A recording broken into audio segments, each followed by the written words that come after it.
Muito bom dia a todos e a todas. É um grato gosto estar aqui hoje e queria deixar um cumprimento muito afetuoso aos senhores autarcas, senhores presidentes, vice-presidentes, técnicos municipais, representantes das organizações representativas, passo a redundância, dirigentes dos organismos públicos, Sr. Presidente do Instituto Nacional para a Reabilitação, doutora Lia, e por último, doutora Paula Teles, a quem agradeço muito o convite. Este desafio que me fez obrigou-me a ir ler. E, efetivamente, a bandeira das acessibilidades nunca está a meia haste, enquanto cidadã, é uma bandeira que tem que ter sempre bem hasteada e desfraldada, mas tinha esta matéria, do ponto de vista técnico e do ponto de vista da execução, já um bocadinho esquecida.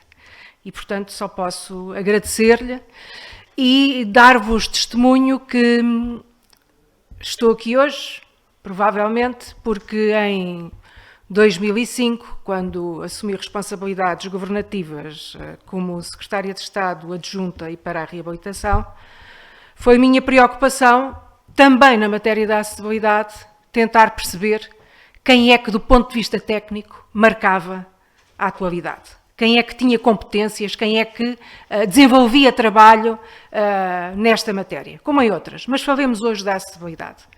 E cheguei à engenheira Paula Teles e ao Dr. Pedro Ribeiro da Silva, que comecei na altura a desafiar, eu diria mesmo a chatear, porque era mesmo o termo, com muitas perguntas, fundamentalmente perguntas de quem, do ponto de vista técnico, para esta matéria, e para outras também, mas para esta, sabia muito menos do que os peritos e, portanto, era a minha convicção que tinha de me rodear por quem marcava a agenda do ponto de vista técnico. Para o ponto de vista político, para a questão política, estaria lá eu, como sempre estive. Mas sem preconceitos, sem rodeios, sem medos, fui buscar para trabalhar comigo, para trabalhar do ponto de vista informal, a senhora engenheira Paula Teles e o senhor doutor Pedro Ribeiro da Silva. Isto porque também sempre entendi que quanto melhores fossem as pessoas do ponto de vista técnico, que me rodeassem, melhor poderia vir a ser o resultado do meu trabalho. Até hoje nunca me arrependi desta forma de vida e desta metodologia de trabalho e acho que em matéria de acessibilidade só ganhamos todos com esta presença muito regular destes dois grandes profissionais, da senhora engenheira Paula Teles e do senhor doutor Pedro Ribeiro da Silva. Mas dizia que acabou por ser um trabalho muito interessante responder ao desafio que a engenheira Paula Teles me fez para estar aqui hoje convosco a fazer esta reflexão, porque tive de ir muito atrás, ir consultar documentos e ver, enfim, fundamentar aquela que foi a vontade na revisão da lei, a vontade do legislador neste processo legislativo, e isso permitiu-me, enfim, reencontrar-me com um conjunto de agradáveis surpresas. Uma delas, e essa nem me recordava, mas foi aqui referido na sessão de abertura, foi referida à questão das ajudas técnicas, dos produtos de apoio, e eu estava aqui a lembrar-me que em 2010 ou 2011, não me recordo, já não consigo precisar, foi feito um estudo técnico pela Universidade do Porto, para o Instituto de Segurança Social, sobre produtos de apoio, em que deixou preparados um conjunto de cenários alternativos para uma futura revisão, não só do sistema, mas também da lei de atribuição e financiamento. Eu nunca mais ouvi falar sobre esse trabalho, mas efetivamente ele ficou feito e pela Universidade do Porto, pela Faculdade de Engenharia da Universidade do Porto. Mas há aqui uma questão para mim que é fundamental, já aqui foi referida também. Nós, quando falamos de acessibilidade, falamos de direitos. E isto é inequívoco para mim. Sempre foi inequívoco. Dos direitos das pessoas com deficiência, à participação plena na sociedade, mas dos direitos das famílias com crianças, dos direitos dos mais velhos, e nós somos uma sociedade envelhecida e com tendência a envelhecer ainda mais, dos direitos de todos aqueles que utilizam o espaço público e o edificado habitacional.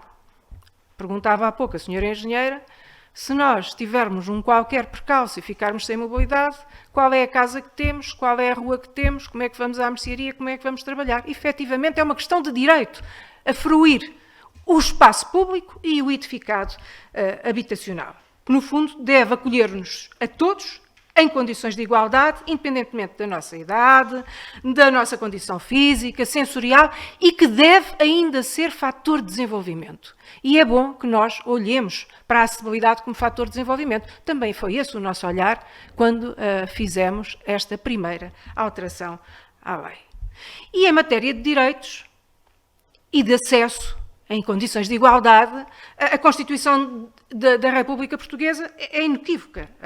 Atribui ao Estado a obrigação de promover o bem-estar, qualidade de vida entre os cidadãos, a igualdade e realizar políticas para concretizar estes objetivos. Por outro lado, nós também temos uma lei de bases da prevenção, habilitação, reabilitação e participação das pessoas com deficiência, que reforça este papel do Estado no contributo e na promoção do cumprimento destes direitos.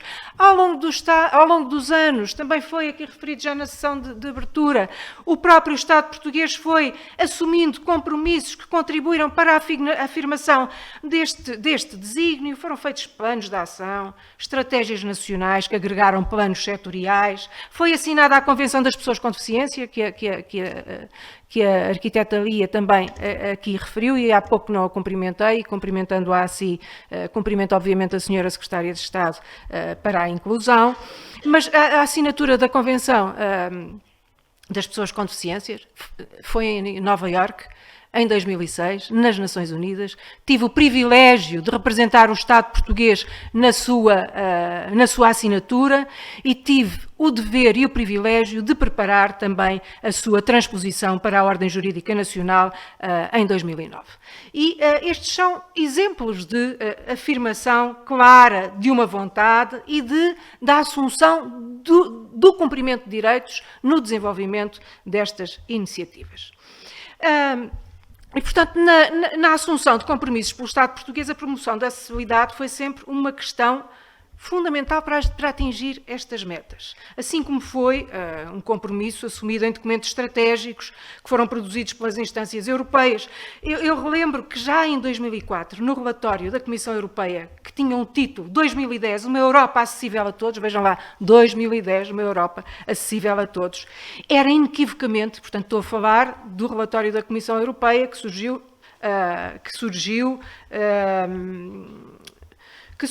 na sequência da primeira estratégia de Lisboa.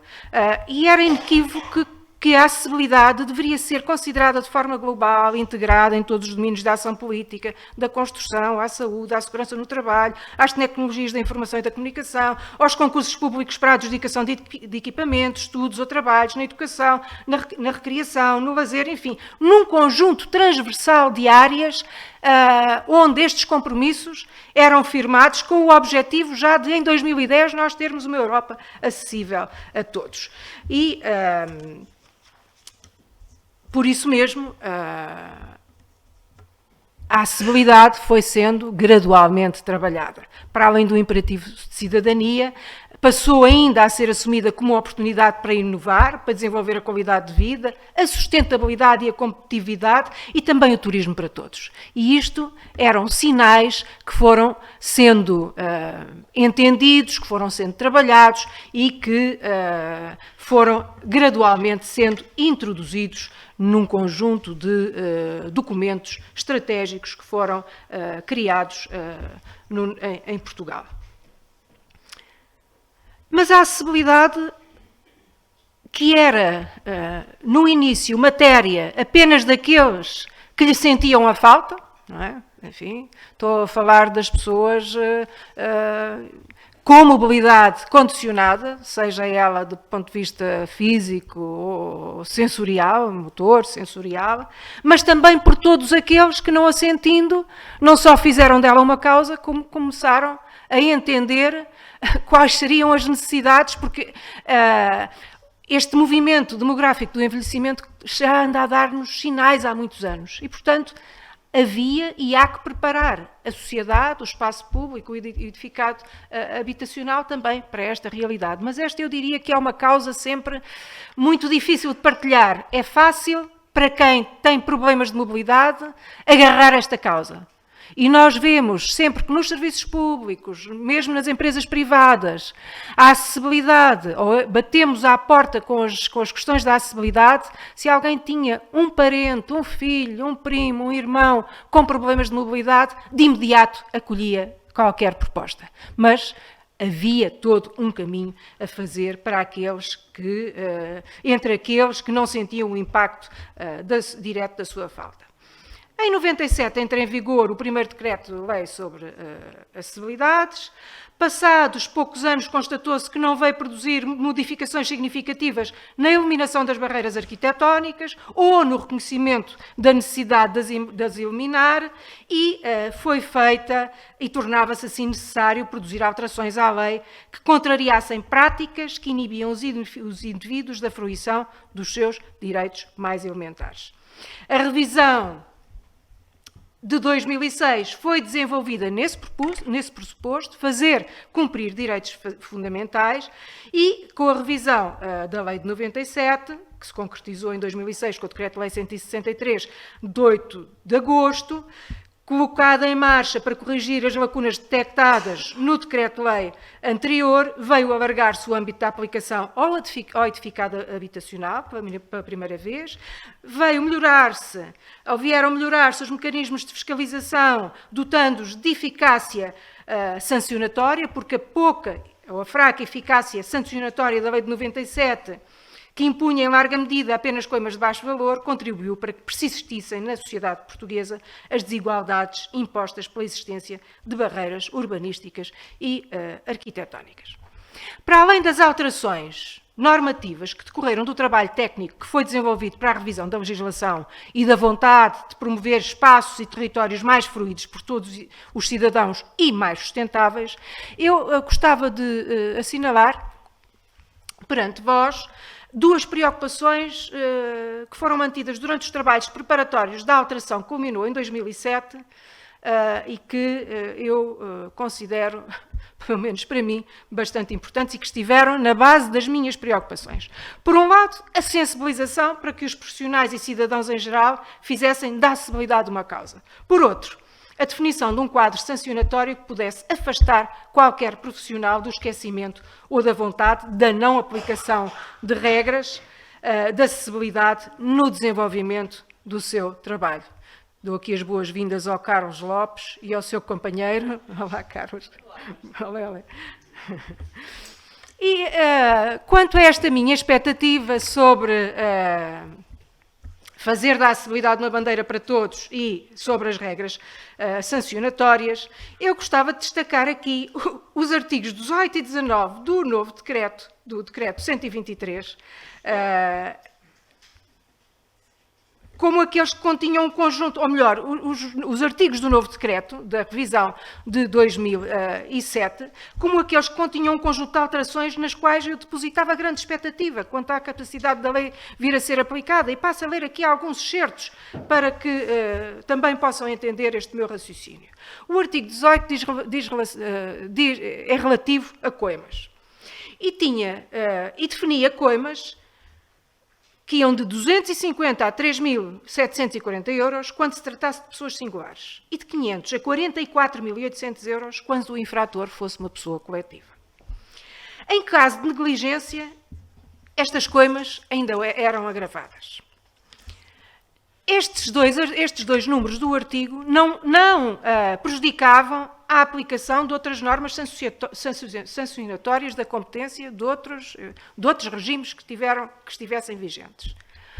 O artigo 19 referia-se a sanções acessórias e dizia que, na violação da aplicação do novo decreto-lei, seriam as seguintes seriam aplicadas as seguintes sanções acessórias: privação do direito a subsídios atribuídos por entidades públicas ou serviços públicos, interdição de exercício da atividade cujo exercício dependa de título público ou de autorização ou homologação da autoridade pública, encerramento de estabelecimento cujo funcionamento esteja sujeito à autorização ou licença da autoridade administrativa, suspensão de autorizações, licenças e alvarás. E dizia que as sanções referidas neste artigo têm a duração máxima de 2 anos contados a partir da decisão condenatória definitiva. Eu depositava muita expectativa nestes 2 artigos, sou-vos franca, e acho que não devo escondê-lo, independentemente de toda a reformulação de normas técnicas. E depositava e continuo a depositar. Quando eu ainda hoje, que vou tendo contacto com novos projetos de arquitetura, vou tendo contacto com projetos de reabilitação urbana. Quando eu hoje sou confrontada com intervenções, com os projetos inicialmente, que não cumprem as normas de acessibilidade, eu mais me convenço que eu depositava, ou melhor, se me permitem usar uma expressão muito popular, eu punha as fichas nestes 2 artigos e continuo a pôr as fichas nestes 2 artigos. Sinceramente. Porque eu lembro-me que na altura dizia, e era este meu argumento para me bater, porque não foi fácil eu bater-me por estes 2 artigos, mas bati-me e consegui levar a sua inscrição a bom porto, apesar de depois ninguém os ter aplicado. Mas isso já é outra conversa. Mas eu lembro-me que na altura o meu racional era o seguinte: quando um técnico, e eu deixo propositadamente fora destas questões os autarcas não têm competência técnica num conjunto de matérias e fazem fé nas informações técnicas que os seus técnicos habilitados lhes preparam para eles poderem aprovar em sede de reuniões de executivo. E, portanto, estou a falar de técnicos. E eu lembro que na altura dizia, quando um técnico se vir impedido de levar para casa rendimento do trabalho que lhe permita sustentar a sua família, ele então vai perceber que tem que cumprir as normas da acessibilidade. E eu peço desculpa, eu se calhar sou muito radical, mas eu continuo a achar o mesmo, porque eu ainda hoje continuo a ser confrontada com grandes projetos e com grandes arquitetos que me dizem: isto tem aqui, temos que fazer estas áreas, isto é por causa da lei das acessibilidades, mas a gente vai dar a volta a isto. Eu fico doida. Geralmente digo, olha, tem aqui a protagonista desse incómodo que lhe estão a causar. Ou quando alguém me vem propor, me vem apresentar desenhos para intervenção num espaço que pretende ser acessível e as barreiras arquitetónicas estão todas lá. E, portanto, meus senhores, eu continuo a ser radical e a assumir-me como radical. Coimas e sanções acessórias. E aqui, cara arquiteta Lia, eu não concordo nada consigo. Eu acho que não. Somos todos responsáveis. Na medida das nossas responsabilidades, temos todos que executar. Então, agora, por o Estado não conseguir, de forma linear, executar, ir reduzindo as suas acessibilidades, nós temos que ser complacentes com particulares, com empresas que todos os dias fazem novos projetos e que não respeitam a lei da acessibilidade. Uma coisa é o edificado que foi construído durante séculos, como dizia o Sr. Vereador da Câmara do Porto, e para o qual nós temos que planear a intervenção em algum edificado ou no espaço público. Tenho mais dúvidas, mas não sou técnica, mas no edificado, se calhar, nem todo vai ser suscetível de ser adaptado. E temos que ser complacentes. Mas temos que promover a adaptação do edificado habitacional. Mas no espaço público, não creio que isso possa sequer vir a ser considerado. Mas nós temos todos que assumir as nossas responsabilidades. Isto é uma questão de cumprimento de direitos fundamentais. A mim não me desculpa isto, cada um, e dizia há pouco a engenheira Paula Teles, quem faz os cargos são as pessoas, não é? Quem faz as instituições são as pessoas, e por isso somos todos diferentes, nem somos melhores nem piores. Apenas somos diferentes, temos formas de trabalho diferentes, temos entendimentos diferentes, temos velocidades diferentes, é verdade. Mas eu devo aqui manifestar-vos este meu entendimento também. Todos somos responsáveis pelo cumprimento das normas da acessibilidade. Eu só posso entender a acessibilidade dessa maneira. Mas deixem-me, depois de vos dizer onde é que eu, enfim, tinha mais expectativa, mas não foi fácil inscrever estes artigos, menos fácil foi deixar inscrito quem era responsável pela sua verificação e pela sua aplicação. Eu lembro-me de ter, em sede de Conselho de Ministros, numa reunião setorial, lembro-me de ter tido uma valente troca de palavras com um colega e de lhe ter dito depois, eu nestas coisas sou um bocadinho radical livre, no dia em que estiveres numa cadeira de rodas, vais entender a importância da acessibilidade. E nós, às vezes, temos que ser um bocadinho radicais, livres nestas coisas.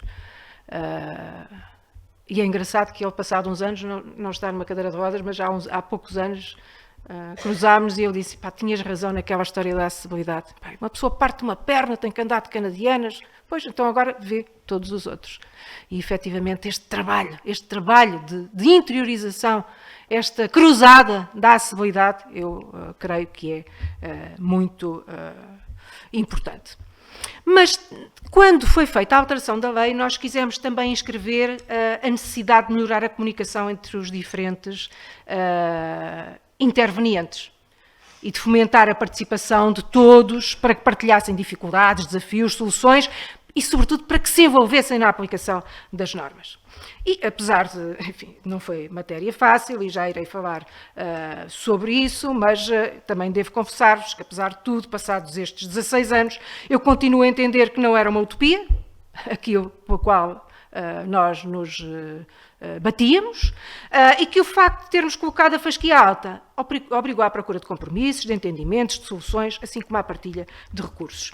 E também é verdade que, se hoje não posso esconder que sinto algum desencantamento quanto à adoção que a sociedade portuguesa não fez da causa da acessibilidade, também tenho de afirmar que, ao longo dos anos, fomos percorrendo caminho, com ganhos visíveis para as pessoas com deficiência, para os cidadãos em geral, o que me leva também a partilhar a convicção de que nunca devemos resignar-nos ou acomodar-nos com a falta de interesse de largas camadas da sociedade portuguesa, nomeadamente decisores, profissionais, cidadãos, para fazerem cumprir direitos e para respeitar ou aplicar as normas da acessibilidade, assim como para fazerem da acessibilidade uma causa comum.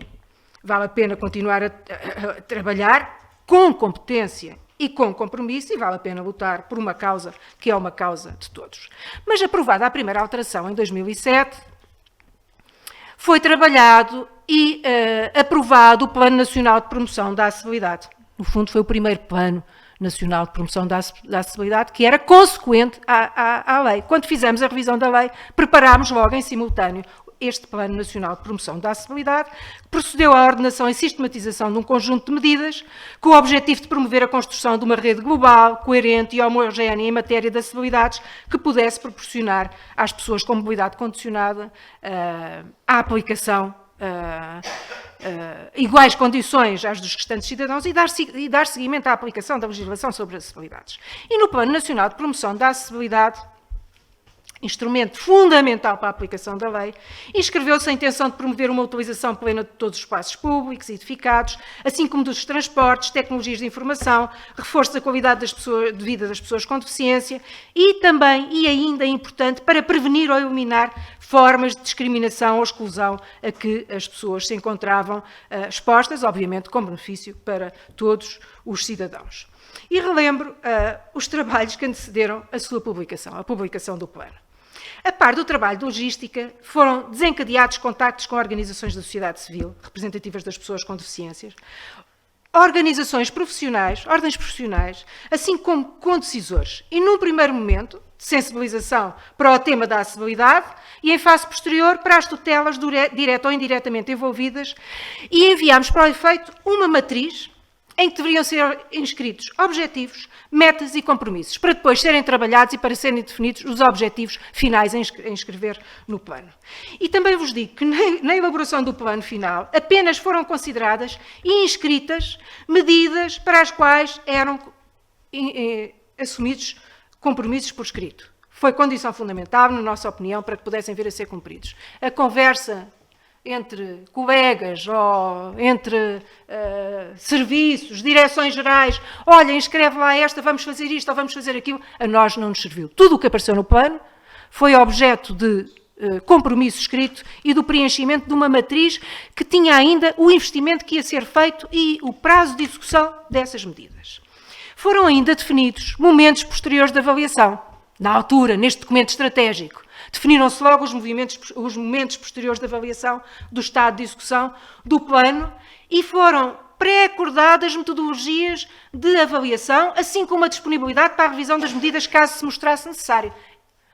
É natural, quando definimos um plano, quando definimos objetivos, metas e quando fazemos uma primeira avaliação, é natural que, não tendo esses objetivos sendo executados na totalidade, que sejam reformulados e que sejam reescritos. E, portanto, isso ficou previamente acordado para que, enfim, existisse ali mais um compromisso. E todos estes trabalhos prévios à publicação do plano tinham também como objetivo consciencializar os serviços da administração central sobre a acessibilidade. Saber de onde vínhamos, para onde queríamos ir, até onde podíamos ir e quanto tempo estimávamos a levar para percorrer esta jornada da acessibilidade para todos. Assim como quanto é que estávamos disponíveis a inscrever dos nossos orçamentos para cumprir esses desígnios nos organismos da administração central. Inscrever nos seus planos e orçamentos verbas para eliminar barreiras arquitetónicas. Também isto ficou definido logo no início. Mas foi definido também um primeiro período para a implementação do plano, 2007-2010, ano em que foi feita a primeira avaliação deste período pelo Instituto Nacional para a Reabilitação. Aliás, está no site do INR este documento da primeira avaliação.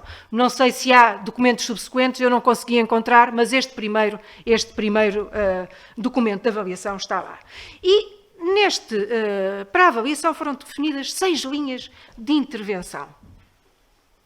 Eu não vos vou aqui falar, enfim, de todos os aspectos da avaliação. Eu acho que podem consultar. Se tiverem interesse, consultem este documento, que é um documento interessante, que nos mostra para onde é que fomos e para onde é que não fomos e para onde é que não conseguimos ir e que dificuldades é que sentimos. Mas, assim, só a título de exemplo, na linha 1, que era uma linha que tinha como título Informar, Sensibilizar, Informar e Formar, Informar, Sensibilizar e Formar, onde havia inscrito um conjunto de medidas, esta linha 1 foi aquela que apresentou maior concretização. E, só a título de exemplo, neste âmbito desenvolveram-se, passo a citar, várias ações de sensibilização e de formação que abrangeram 330 participantes, 204 técnicos, de 156 câmaras municipais, 42 jornalistas, assim como a apresentação do Guia de Acessibilidades, do Plano Nacional para a Promoção da Acessibilidade, em sessões públicas que percorreram o território do continente.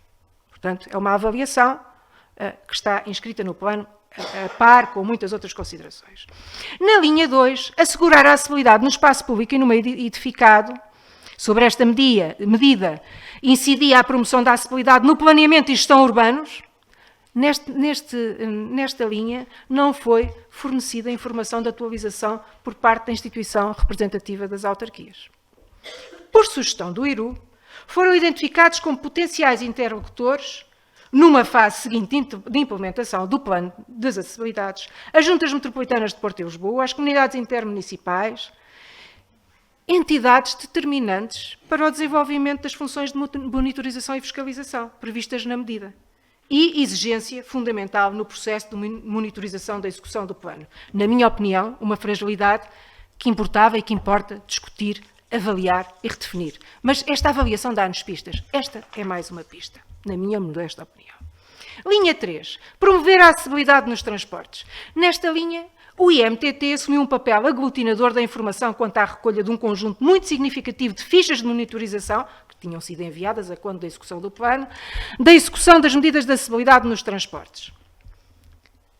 Mas necessitava de um acompanhamento reforçado. Mais um dado importante deste diagnóstico. Verificou-se, no entanto, uma melhoria significativa nos transportes com a introdução de rampas e de piso rebaixado, que variou de empresa para empresa. Por exemplo, na empresa Honda, foi a 100%, nos TUB 56%, nos STCP 91,7%, nas restantes entre 40% e 50% de frotas adaptadas. Posso dizer-vos que a partir da aplicação do plano na cidade de Lisboa, a Carris passou a dotar as carreiras cujos percursos asseguravam o acesso ao Hospital de Santa Maria e à cidade universitária, com autocarros que tinham rampas e piso rebaixado, e que gradualmente passou a dotar as restantes carreiras com as mesmas condições. Mas também temos aqui mais um conjunto de pistas. Sabemos que hoje é tudo... Hoje houve uma evolução natural. Há pouco o senhor vereador dizia que hoje a frota é adaptada a 100%. Eu lembro-me que, a propósito das obras do Metro do Porto, eu própria vim fazer reuniões ao Porto, com a equipa do Metro do Porto, para falarmos sobre acessibilidade, assim como fiz com o Metro de Lisboa. E na altura com o Metro do Mondego, enfim, com o desfecho que teve. Mas também era uma constatação muito gratificante ver que a execução do projeto do Metro do Porto respeitava já a acessibilidade. Sobre a linha 4, apoiar a investigação e a cooperação internacional, foram desenvolvidos intercâmbios e cooperação no âmbito do Grupo para a Deficiência do Conselho da Europa, de várias redes europeias, foram feitos protocolos com o MIC, com o FCT, com a CIT, foram realizados estudos no plano do Programa Operacional de Potencial Humano. Eu creio que é assim que surge o estudo que foi feito com a Universidade do Porto para a revisão, para a avaliação e propostas de alteração do sistema de atribuição e financiamento das ajudas técnicas, é tema também neste âmbito. E uma linha 5, fomentar a participação. Nesta linha não foi possível obter informação porque não são identificados os resultados da sua execução. E uma última linha, uma linha 6, que era de assegurar a aplicação, o controle e a coordenação. E aqui o relatório dá-nos um dado importante que eu passo a citar. A falta de definição da entidade ou entidades para as quais transitaram as competências da Direção-Geral dos Edifícios e Monumentos Nacionais, que foi extinta, resultou no não cumprimento do disposto no artigo 22 do Decreto-Lei 163/2006, de 8 de agosto, no que diz respeito à avaliação e acompanhamento do Decreto-Lei. E esta é uma lacuna que ainda hoje prevalece. Com a revisão da lei em 2006, foi a intenção assegurar que as entidades licenciadoras da Administração Central e Local verificavam o cumprimento da legislação na fase de licenciamento, fiscalizavam a construção das obras, aplicavam as coimas previstas na lei nos casos de incumprimento. Mas eu diria que, de uma forma transversal, nada disto se verificou. E continuamos todos, se me permitem também usar aqui uma expressão muito popular, continuamos todos a assobiar para o ar. Porque a lei está lá. Cada um, de acordo com as suas responsabilidades, pode fazer o seu bocadinho. Mas isto faz-me lembrar, e desculpem eu ser uma vez mais radical, isto faz-me lembrar a forma como todos nós, eu também me incluo neste grupo, temos uma aptidão tão grande para aderirmos a grandes causas. Ele é a história do Qatar e dos direitos humanos, bem, na minha perspectiva. Ele é, enfim, um bombeiro que bate num cão, bem, na minha perspectiva. Mas depois, eu olho penso muito sobre isso, e todos os dias penso sobre isso. Eu olho para a questão da acessibilidade, continua a ser uma bandeira minha, e às vezes vou pela rua e vejo, ainda vi esta semana, um passeio, que não é um passeio muito largo, mas onde cabe uma cadeira de rodas, na cidade de Lisboa, que é onde eu trabalho. Eu vivo em Santarém, numa freguesia de Santarém, mas trabalho em Lisboa. E estava a olhar para o passeio, que era um passeio bastante comprido, e estava a ver aquele passeio cheio de trotinetes. E pensei assim, caramba, toda a gente indignada com o bombeiro que bate no cão, com o Qatar, e bem, e com os direitos humanos, mas ninguém se indigna com esta violação do espaço público. Não é? Ninguém se indigna com isto. E, portanto, nós estamos sempre disponíveis para dizer mata e esfala, para pôr os tais likes e partilhar as tais publicações que falava há pouco a engenheira Paula Teles. Estamos sempre disponíveis para tudo. E, menos para aquilo que nos causa algum incómodo. Assim estamos com as entidades licenciadoras da Administração Central e Local e com a verificação do cumprimento da legislação em fase de licenciamento, fiscalização e construção de obras e aplicação de coimas. Perdoem-me, mas eu tenho que retirar esta conclusão. mas ainda com a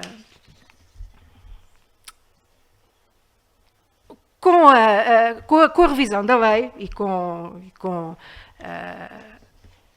a aplicação do Plano Nacional de Promoção da Acessibilidade, pretendemos que a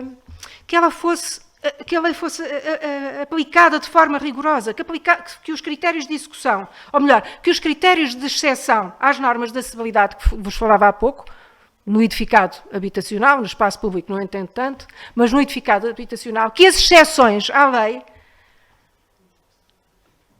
fossem aplicadas de forma criteriosa. Nós arranjamos sempre um bom argumento para dizer que não é possível tornar aquele espaço acessível. Mas quando eu olho, por exemplo, para a Torre de Homenagem em Braga, que é acessível, começo a achar que se calhar não há impossíveis, não é? Tem que haver criatividade. E, portanto, mas eu até entendo que haja exceções.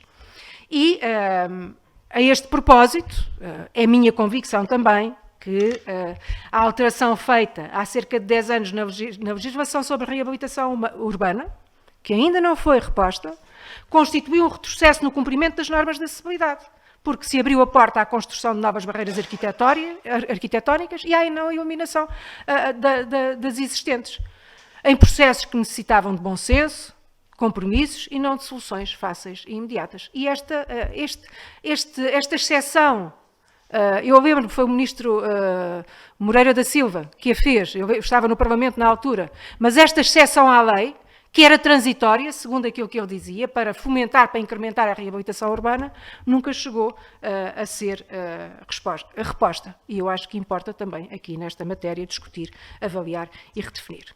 Muito bem, com a revisão de 2007, era ainda um objetivo que a atribuição de financiamentos do Estado para efeitos de promoção da acessibilidade ficasse indexada à existência de programas municipais de promoção da acessibilidade, que deveriam ter enquadramento também noutros instrumentos de planeamento municipal, já elaborados ou elaborar designadamente os planos de urbanismo e os planos de pormenor. Nós estamos a falar de estratégia e planeamento, na minha modesta opinião. Não estamos a falar de pequenas intervenções, não estamos a falar de medidas avulsas. Para isso, está cá esta fundação, onde nós hoje estamos, que, como dizia o Dr.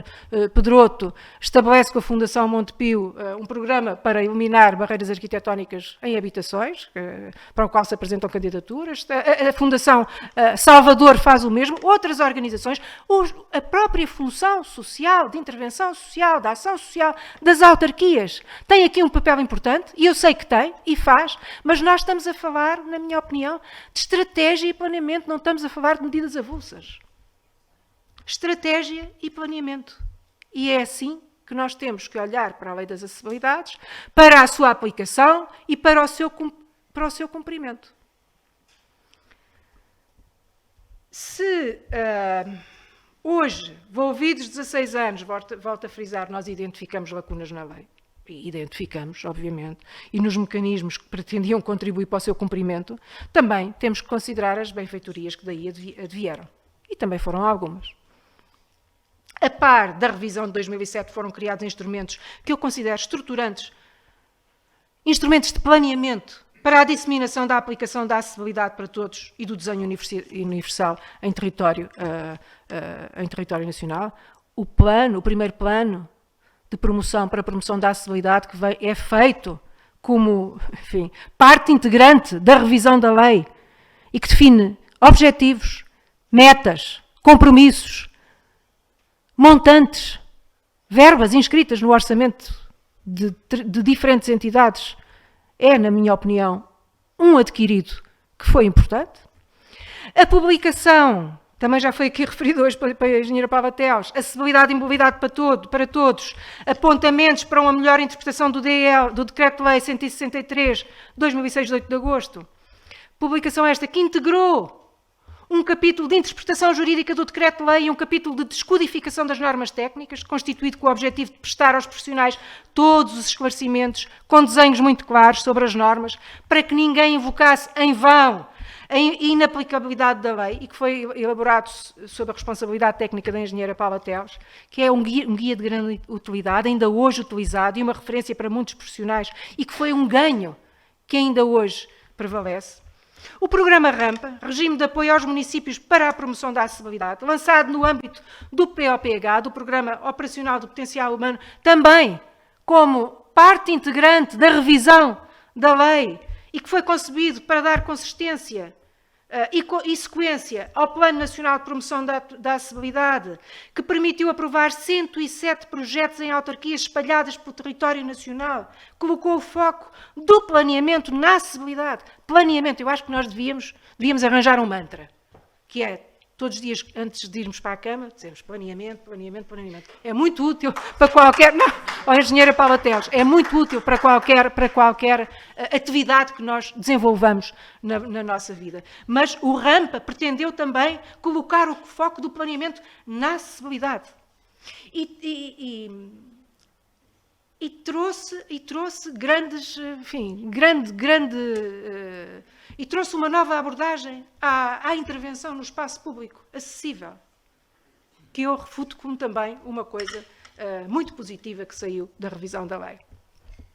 Enfim, nos anos em que tive responsabilidade como Secretária de Estado Adjunta da Reabilitação e nas muitas conversas que desde 2005 fui mantendo com a engenheira Paula Teles, como já vos referi, com o Dr. Pedro, autoridades em matéria de mobilidade e desenho universal, na perspectiva de que já vos falei, de que, enfim, quanto melhores forem as pessoas que trabalham connosco, melhor pode vir a ser o resultado do nosso trabalho.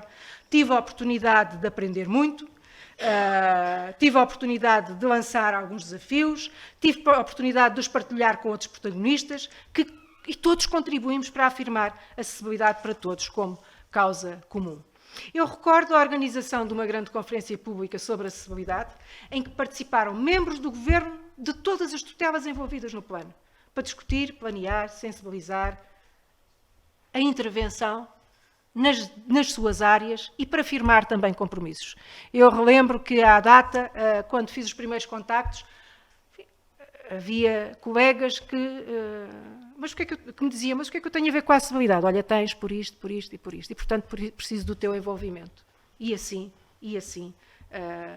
se juntaram e assim realizámos uma grande conferência nacional. Recordo também os trabalhos que antecederam o Rampa, quando de forma exaustiva eu pedi à engenheira Paula Teles para quantificar a intervenção no espaço público. Quanto é que custaria retirar obstáculos? Poderíamos fazer um mapa com amarelos e vermelhos, dizia eu, que não percebo nada disto, não sou engenheira, não tenho nada a ver com isto, mas poderíamos nós fazer um mapa com amarelos e vermelhos, indicando barreiras a eliminar e novas soluções a construir? Conseguiríamos nós estimar a despesa para apresentar aos senhores presidentes de Câmara e para os desafiar a fazer planeamento da intervenção e para gradualmente irem eliminando as barreiras arquitetónicas à medida que fossem tendo orçamento? Mas sabiam, para fazer aqueles 100 metros, eu preciso de tanto. Para fazer mais 200 metros, eu preciso de outro tanto. E, portanto, deixa-me ver se eu tenho este ano uma folga para a acessibilidade, eu vou aplicá-la. E, portanto, o intuito era trazer o planeamento para o centro da intervenção, ir eliminando gradualmente as barreiras arquitetónicas e firmar o compromisso com a acessibilidade para todos. Eu diria que muitos dos municípios que participaram no Rampa e muitos dos autarcas agarraram o desafio e a oportunidade. Os seus territórios são hoje mais acessíveis e o programa foi um agente mobilizador a que deram continuidade. Era essa, no fundo era essa também uma das missões do Rampa, lançar a semente. E este é um testemunho que faço questão de vos dar aqui hoje para concluir a reflexão sobre os 25 anos da Lei das Acessibilidades em Portugal. As questões técnicas são dos técnicos. Eu acho que nenhum decisor político pode ter a pretensão de se imiscuir naquelas que são as questões eminentemente técnicas. É assim que eu entendo o ato de decisão e de construção da decisão. Todas as leis têm um período de aplicação, em que é avaliado o seu alcance, a sua conformidade com os objetivos que estiveram subjacentes à sua publicação. Em 2007 procedeu-se à revogação da primeira lei, que este ano está a completar 25 anos, e são boas notícias que a arquiteta ali há pouco nos deu, porque talvez hoje tenha chegado o momento de proceder a uma nova revisão, que dê resposta às lacunas que têm sido identificadas, que acolha novos modos de acessibilidade, que olhe para as avaliações que foram feitas. e foi referido que existem mais avaliações, que se olhe para todas, que se veja o que foi identificado, que se reflita sobre isso e que se desencadeie um processo participado por organizações da sociedade civil, por profissionais habilitados, organismos da administração central, do Estado e do poder local e, no fundo, para que se firmem compromissos. A nova revisão da lei pode ser uma oportunidade para inovar e para promover a qualidade de vida, a sustentabilidade e a competitividade dos territórios. Nós hoje não entendemos,